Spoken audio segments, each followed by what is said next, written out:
Accusa il professore accoltellato a Bassano, la mamma del 33enne di Quinto di Treviso accusato di tentato omicidio. In tribunale a Vicenza ha convalidato il fermo, ho rifiutato i domiciliari, anch'io ho paura se non segue le terapie, dice la donna.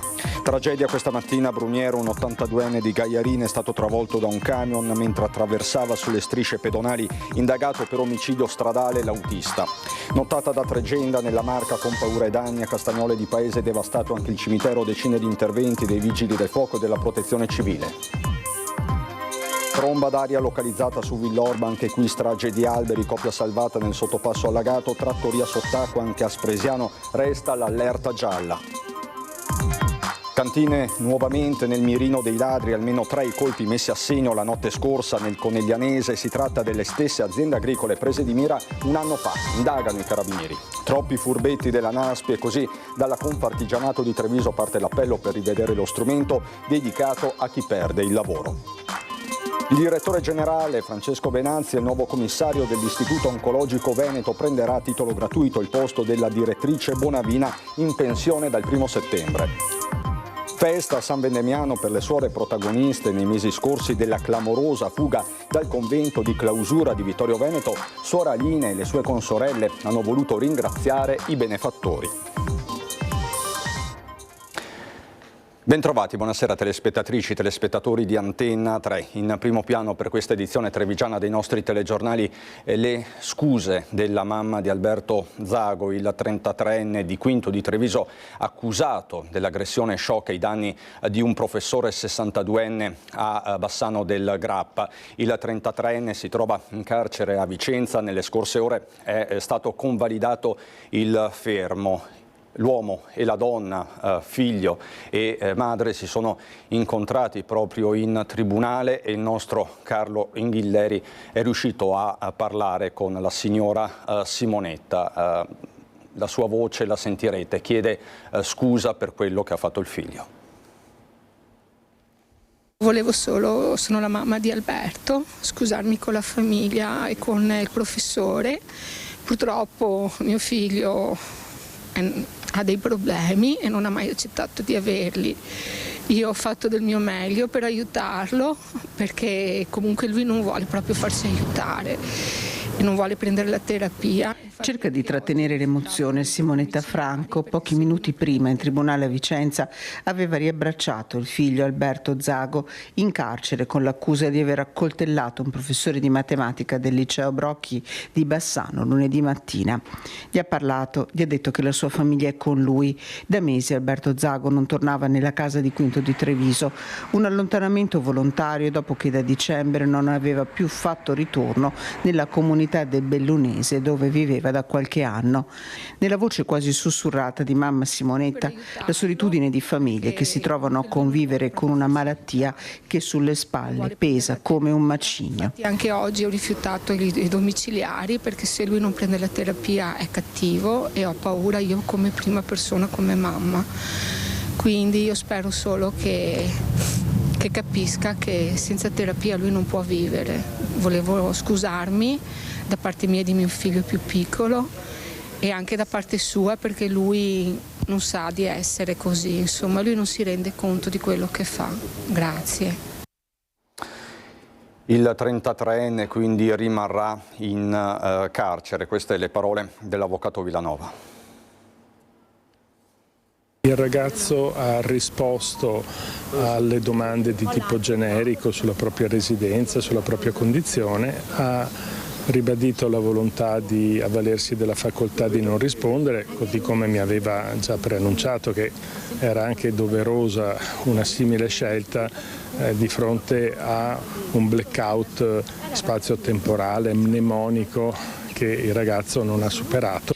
Resta in carcere Alberto Zago, il 33enne di Quinto di Treviso, accusato di aver accoltellato alle spalle un docente di matematica del liceo Brocchi lunedì mattina e arrestato dai carabinieri grazie all'indicazione di un tassista il giorno successivo mentre si trovava su una panchina nel piazzale della stazione di Bassano.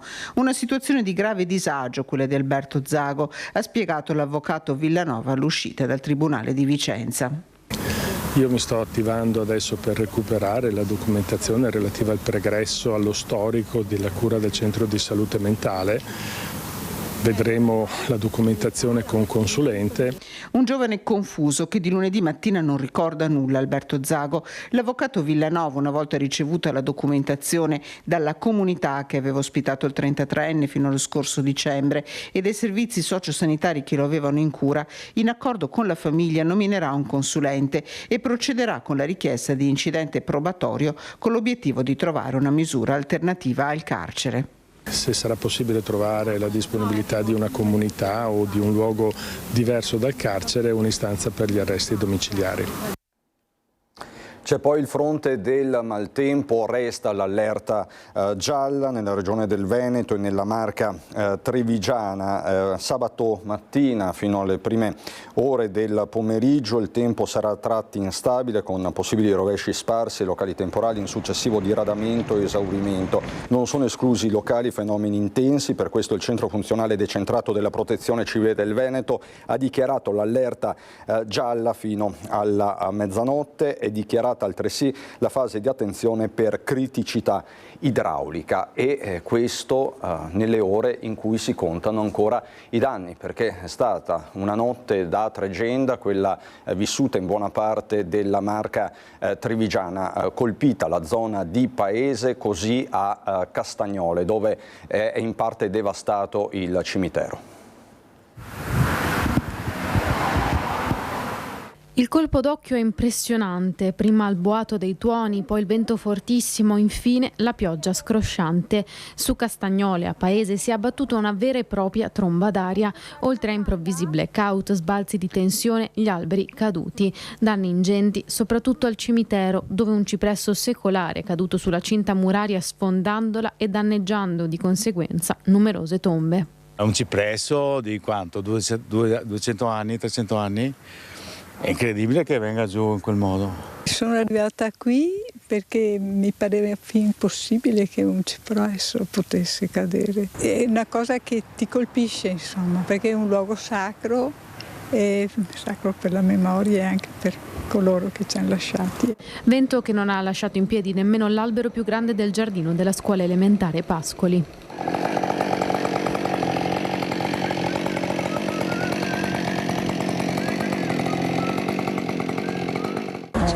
Abbastanza brutto. È brutto da vedere, meno male che non ci sono bambini.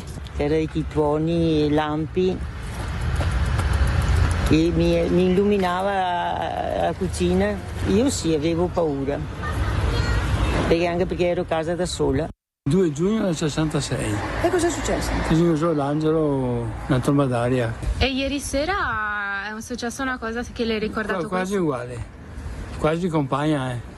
Danni abbastanza pesanti, soprattutto al cimitero. Qui fortunatamente si è abbattuto all'interno del giardino della scuola, sfiorando l'edificio in minima parte, però un vento talmente forte che addirittura ha alzato tutta la zolla circostante. L'albero è sanissimo. Giornata di grandi lavori a Castagnole per la rimozione e la messa in sicurezza dei luoghi. Ora resta da quantificare l'entità dei danni. Abbiamo ricevuto tante segnalazioni da parte di cittadini, in effetti con cabine dell'Enel, quindi luce disattivata, piuttosto che semafori che sono stati subito ripristinati. Purtroppo questo evento non sono eventi imprevedibili. Siamo fortunati che non ha coinvolto e non ci sono stati feriti, quello sì.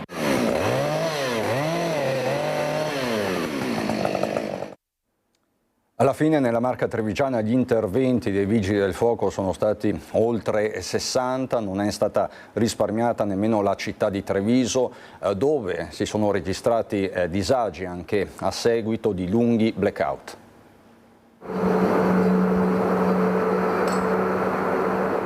Giornata di sopralluoghi, rifinitura di interventi a Treviso, dove il maltempo ha provocato allagamenti, blackout e ancora una volta alberi caduti. Ad essere interessata maggiormente la zona di Santabona, circa una sessantina gli interventi in città e in periferia di Vigili del Fuoco e Protezione Civile. Sono intervenuti molto velocemente e hanno rimosso queste foglie, poi queste caditoie hanno pulito le strade e quindi abbiamo risistemato la situazione. Qualche albero è caduto, non moltissimo, bisogna dire la verità. Il sistema di protezione civile e gli allarmi hanno funzionato molto bene. Chiaro che quando in pochissime ore con quel vento cade quella quantità di pioggia e non parliamo più neanche di emergenza perché ormai avviene in maniera regolare. Questo diventa un problema perché, come abbiamo qui via Mandruzzato, i fossi sono fossi storici e quello riescono a scaricare in 8 ore tot volume d'acqua. Riunione in queste ore della Protezione Civile per capire l'entità dei danni, ma soprattutto valutare un piano d'azione per le prossime ondate di maltempo previste. È prevista una nuova perturbazione, quindi dobbiamo prepararci eventualmente a una situazione analoga. È chiaro, ripeto, che è un effetto emergenziale, che però purtroppo le condizioni climatiche sono cambiate, le lo diamo ormai per scontate. Interventi dei tecnici per la rimozione di ramaglie, la messa in sicurezza di alcuni alberi e lo smaltimento del fogliame che ha causato alcuni allagamenti, soprattutto nella zona di via Mandruzzato e via del Galletto. Io vorrei sottolineare anche una cosa e fare un appello ai cittadini: che, chiaro, il verde pubblico lo teniamo in un certo modo, viene fatta la manutenzione ordinaria, però anche il verde privato deve fare la sua parte. Chiediamo al privato di fare altrettanto, di mantenere il proprio verde in maniera più puntuale, perché vediamo delle alberature che debordano dalla strada, che se cadono possono fare anche del male e poi non ci può lamentare il giorno dopo se avviene un incidente. Appello che riprende anche il sindaco di Villorba, Francesco Soligo. Villorba, che è stata epicentro della tromba d'aria che si è registrata ieri sera, 50.000 gli euro di danni stimati al momento solo per quanto concerne il verde pubblico. È arrivata anche una squadra da Asolo per asciugare la taverna che si era allagata qui in via Pastrengo. Protezione civile e comunale siamo usciti in 15 con 3 squadre e con i vigili del fuoco di Treviso che hanno messo in sicurezza la Pontebana dove è caduto il platano.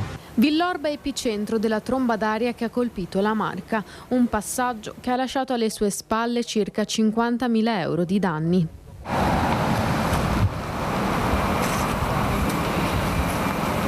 La tromba d'aria è passata tra via Pastro e via Roma e ha preso questa zona. Per fortuna non ci sono stati danni alle persone, ma solo a cose, quindi alberi sradicati e qualche garage e taverna allagata. Durante la tromba d'aria gli operatori dell'emergenza hanno anche salvato una coppia rimasta inghiottita con la propria auto dall'acqua in un sottopasso. Non si sono accorti del semaforo o pensavano di avere un fuoristrada, di poter superare 1,5 metri d'acqua. Per fortuna nessuno si è fatto male, siamo usciti con la Protezione Civile e i Vigili del Fuoco di Treviso e abbiamo estratto le 2 persone e tirato su auto. Quello che è accaduto obbliga a ripensare le amministrazioni ai piani del verde. A Villorba si sta già seguendo una nuova linea. Abbiamo già iniziato mesi fa con alcuni parchi, con appunto delle relazioni agronomiche. Stamattina ho riunito la giunta straordinaria assieme ai dirigenti per mettere a disposizione altri fondi e continuare. Abbiamo 18 parchi pubblici e abbiamo 9 scuole. Nessuna vittima, nessun ferito, ma il sindaco chiede l'aiuto ai cittadini. L'appello che faccio ai cittadini è quello che se ognuno di noi tiene pulita la caditoia fronte al Passo Carraio magari risolve il problema. La bomba d'acqua di ieri sera, le caditorie anche se non pulite non riuscivano a scaricarlo, però un consiglio che mi sento di dire, fronte al proprio Passo Carraio, se tutti quanti ci mettiamo insieme, insomma, riusciamo a fare anche un po' di prevenzione.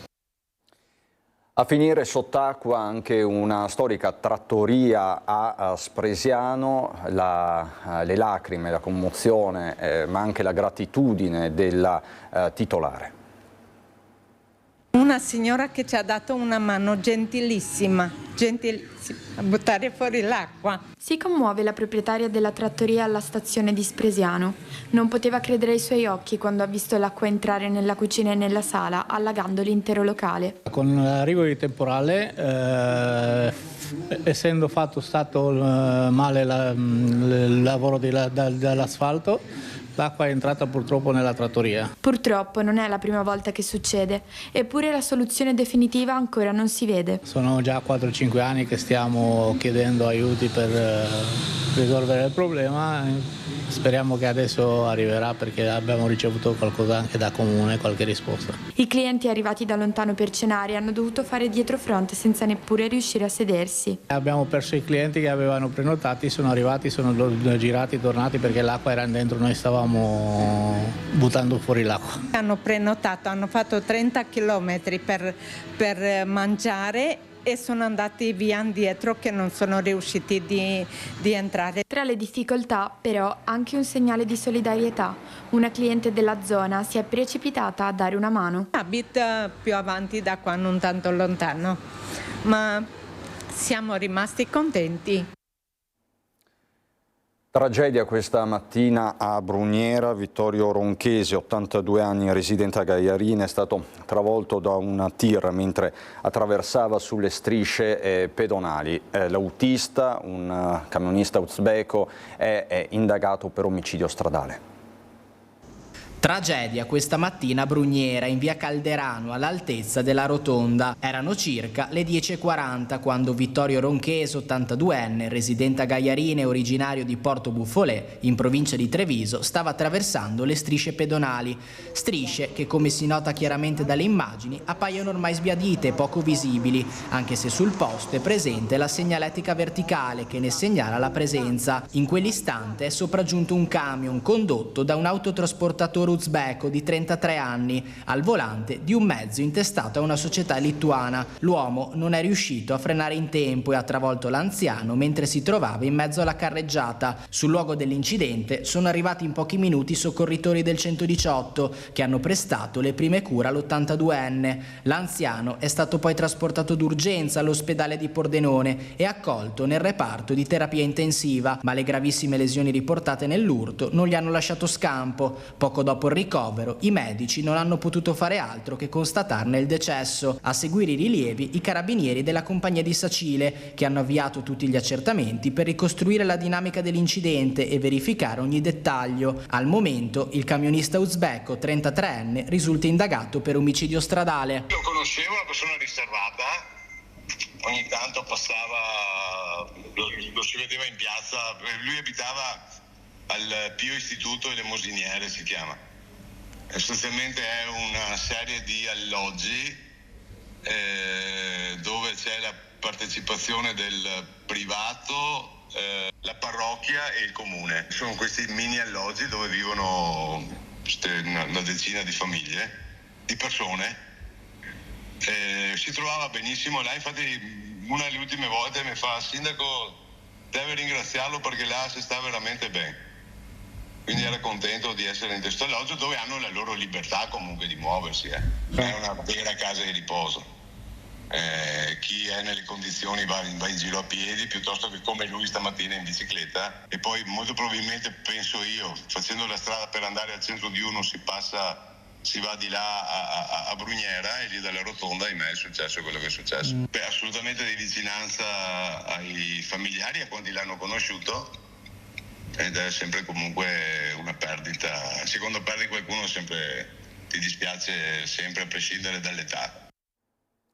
Dopo la forte ondata di maltempo nella zona con temporali, piogge e grandine, un incidente stradale si è registrato nella tarda serata di ieri sulla circonvallazione di Castelfranco Veneto. 2 auto con all'interno 4 ragazze e un ragazzo sono state coinvolte nel sinistro, avvenuto intorno alle 23:30. Sul posto sono intervenuti, lo vedete, i vigili del fuoco di Castelfranco, il suo M118, i carabinieri. La scena dell'incidente è stata messa così in sicurezza. Una delle ragazze è stata trasportata all'ospedale Castellano per accertamenti, mentre le altre persone che erano all'interno dei 2 mezzi non hanno fortunatamente riportato ferite. Cantine nuovamente nel mirino dei ladri, almeno 3 i colpi messi a segno la scorsa notte nel Coneglianese, anche qui complice forse il maltempo. Si tratta delle stesse aziende agricole prese di mira un anno fa.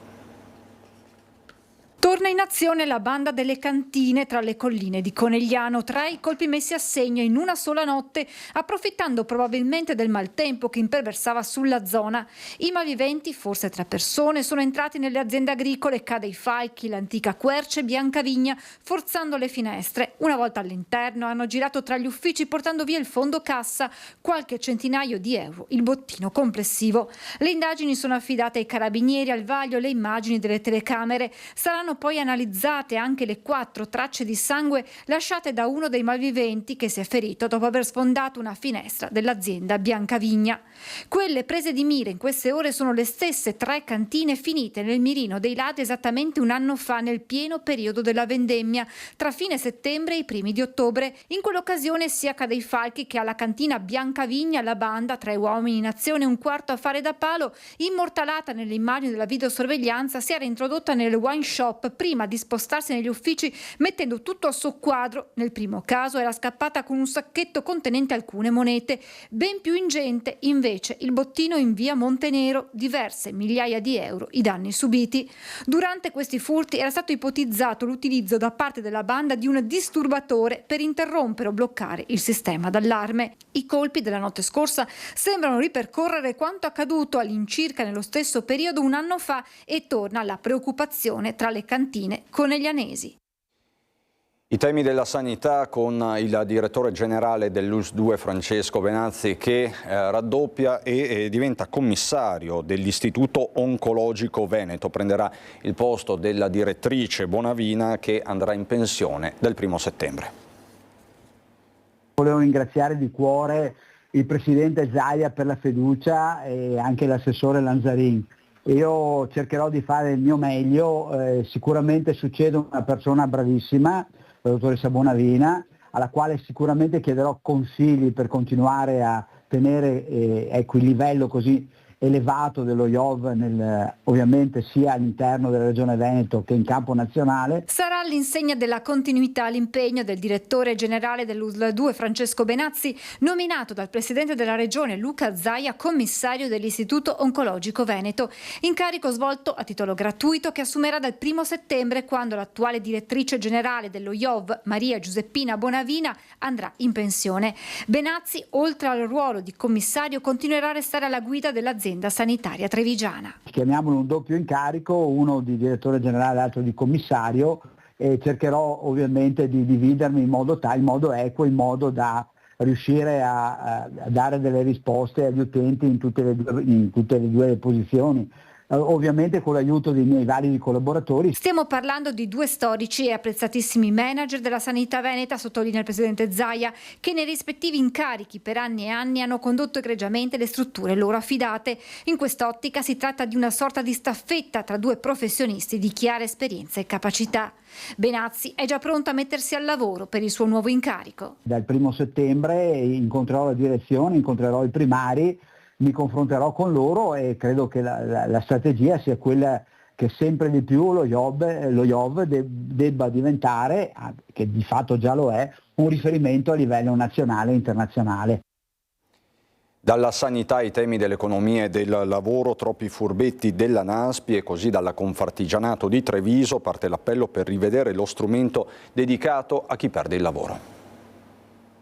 Noi entriamo in un contesto dove c'è del buono, cioè non è che la NASPI è il sovvenzionamento dei delinquenti, di quelli che non hanno voglia, ma se per salvarne 2 ne devo pagare 2.000... È un concetto semplice, quello che la Confartigianato denuncia, ovvero che la NASPI, lo strumento che dovrebbe servire a sostenere il reddito di chi non ha un lavoro, oggi non funziona più ed è terreno di furbetti, come gli ultimi scoperti di recente ad Oderzo, quando 10 persone di origine indiana provenienti dal comparto agricoltura e licenziate si sono presentate per aprire partita IVA. E lì ci siamo un attimo insospettiti, perché non è proprio usuale che arrivino più persone al giorno chiedendo di poter aprire una partita IVA, quindi un'impresa. Abbiamo fatto un po' un'indagine, abbiamo capito che sotto c'era qualcosa che non funzionava. L'apertura di una partita IVA dà diritto ad avere una NASPI di 18 mesi anticipata, col patto che poi tu la partita IVA la tieni aperta per almeno 2 anni.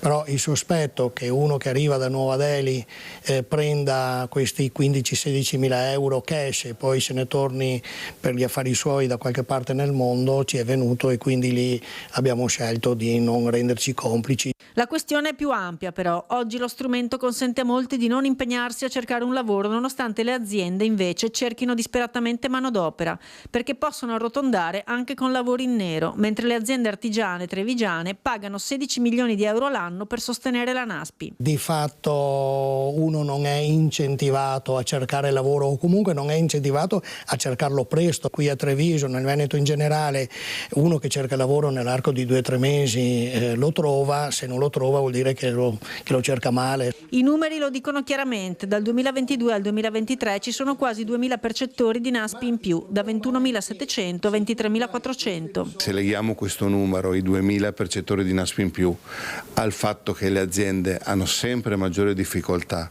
nella ricerca di manodopera, questi due dati cozzano tra di loro e quindi il significato è che la NASPI, che è uno strumento che è assolutamente importante, oggi così come è costruito è completamente anacronistico. Sì, non è che... Voltiamo decisamente pagina, ma sempre con Elena Dal Forno, che adesso ci racconta della festa a San Vendemiano, delle suore protagoniste nei mesi scorsi della clamorosa fuga dal convento di clausura di Vittorio Veneto. Ebbene, suora Line e le sue consorelle hanno voluto ringraziare i benefattori che hanno permesso loro di cambiare vita. Grazie della vostra presenza.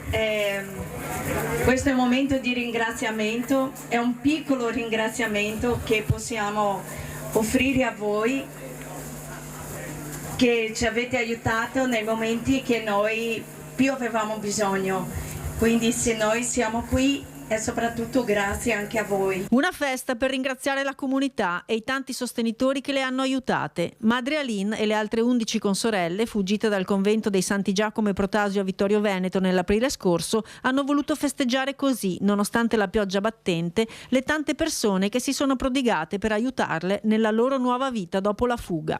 Fuggite nottetempo e con niente in mano, senza denaro o vestiti, oggi abitano in una villa messa a disposizione da un benefattore locale che, grazie alle loro amorevoli cure, oggi le sorelle hanno trasformato in un posto più che accogliente. Quando sono arrivato qui per la prima volta, ci racconta uno dei donatori, questo posto era messo male e credevo non ce l'avrebbero fatta. Ma l'incredibile spirito positivo e combattivo di Madre Aline, l'ex badessa venuta dal Brasile, ha trascinato tutte quante e ora le sorelle curano l'orto, pregano, cantano, tutto nel nome di Dio. Ma hanno fatto di più, hanno fondato un'associazione che hanno chiamato 100 volte Melius, con la quale venderanno il miele, le creme all'aloe, forse il prosecco, ma anche la birra.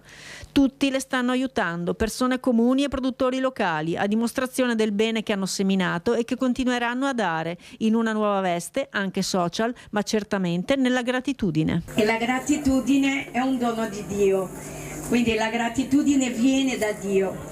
E oggi vogliamo appunto festeggiare questa fedeltà di Dio nella nostra vita che si è manifestato per mezzo vostro. Grazie di cuore, siete in tanti, abbiamo cercato in tutti i modi che non prendevate la pioggia, ma purtroppo qualche goccia c'è, ma speriamo che siano gocce di benedizioni, ecco, e non di pioggia. Così dunque Madre Aline nel racconto di Elena Dal Forno. Noi abbiamo 40 secondi di pubblicità e ritorniamo.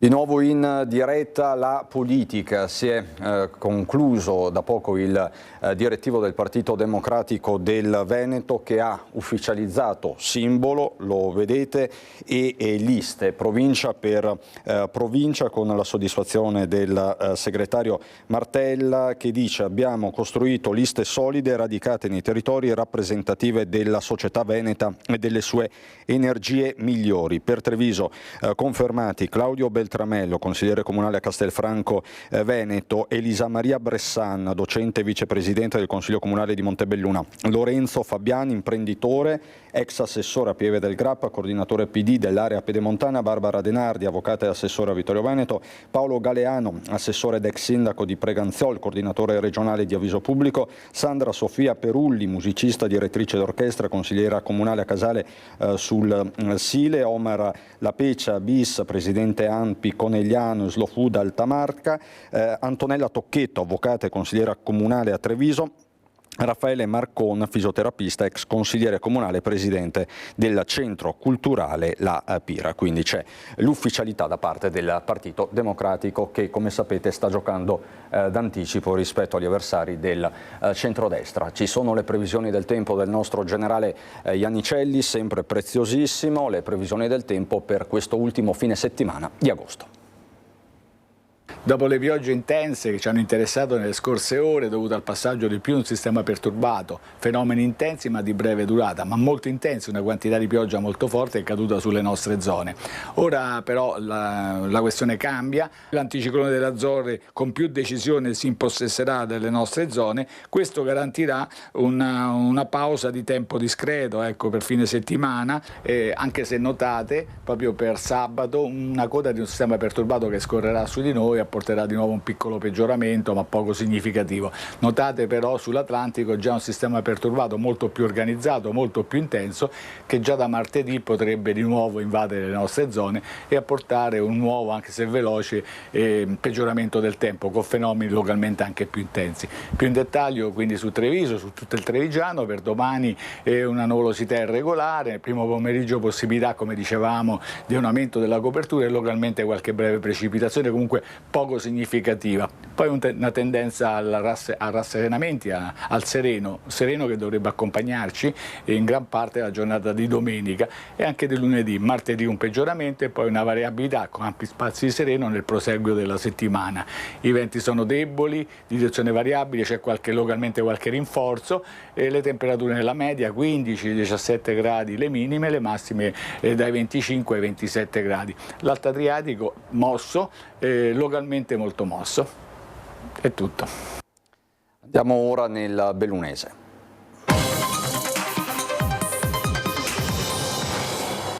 Nel Bellunese, dove l'Alemagna, la strada statale di Alemagna è davvero senza pace, è scattato nuovamente il semaforo rosso, quindi ore di chiusura, poi la riapertura. Ci racconta tutto Fabio Fioravanzi.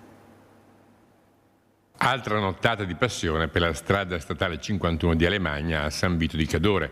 A causa dei forti temporali che si sono susseguiti, il traffico è stato interrotto ieri sera alle 21:15 dal chilometro 92 al chilometro 96 per essere riaperto oggi solo a metà mattinata. Le intense precipitazioni che avevano attivato il sistema di monitoraggio hanno causato in località Pontevenco una colata detritica di rilevanti dimensioni che, pur se contenuta dai rilevati e dalle opere emergenziali realizzate da ANAS, ha raggiunto in piccola parte anche la carreggiata. Appena è stato possibile, le squadre di ANAS hanno ripulito la strada consentendone la riapertura alla circolazione. Ora si deve procedere con lo svuotamento dei vasconi di contenimento, riempitisi durante la colata, al fine di ripristinare la piena funzionalità del sistema di sicurezza. Cordoglio in città e in tutta la provincia di Belluno per la scomparsa di Carlo Sommavilla, l'imprenditore che con la sua omonima tipografia ha saputo raccontare e interpretare il territorio bellunese come pochi. Aveva 92 anni e annota la presidente di Confindustria Belluno Dolomiti, Loren Berton. Con lui se ne va un pezzo di storia della nostra provincia. Sommavilla fu attivo anche in Confindustria tra gli anni 80 e 90 come componente della giunta durante la presidenza Arsellini. I funerali saranno celebrati domani pomeriggio alle 16:30 in Duomo. Dopo la morte della moglie solo qualche mese fa, Carlo Sommavilla lascia i figli Anna Rita e Massimo. Veniamo adesso ai temi della sanità, le dipendenze. Oggi è stata scattata una fotografia molto precisa da parte della neodirettrice Anna Franceschini. Anna Franceschini è il nuovo direttore del SERD di Belluno. Il suo insediamento è anche l'occasione per fare il punto sulla situazione delle dipendenze in provincia.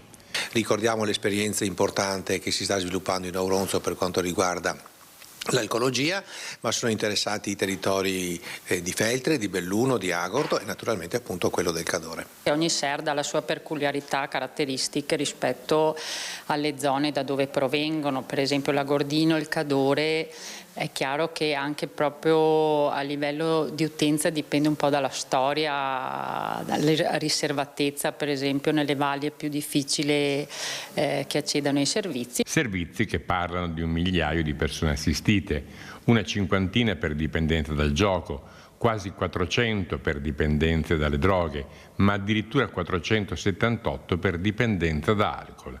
Il 79% sono uomini e le fasce più colpite sono quelle comprese tra i 30 e i 39 anni, il 40 e i 49, i 50 e i 59, ma fa impressione che ci sia anche un 1% di minorenni.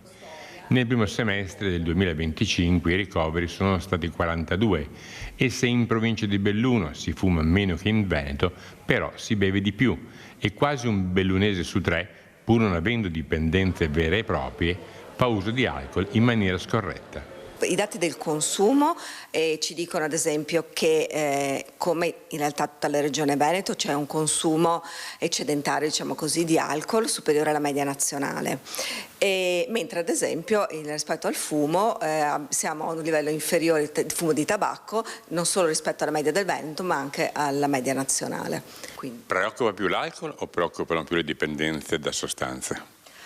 Anche l'alcol è una sostanza ed è una sostanza facilmente accessibile perché è legale e c'è una cultura dell'alcol nella nostra provincia di Belluno particolarmente affine a questa sostanza e con una minore percezione dei rischi.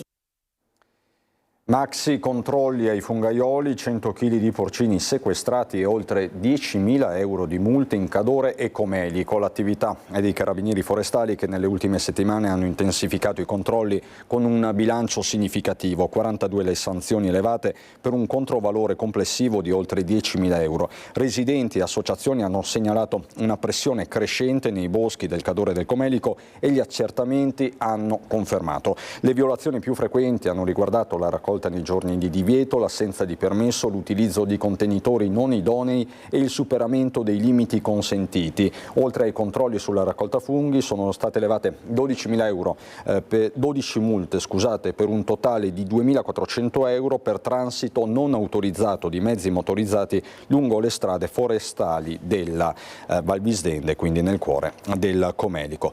Parliamo adesso di residenzialità in montagna.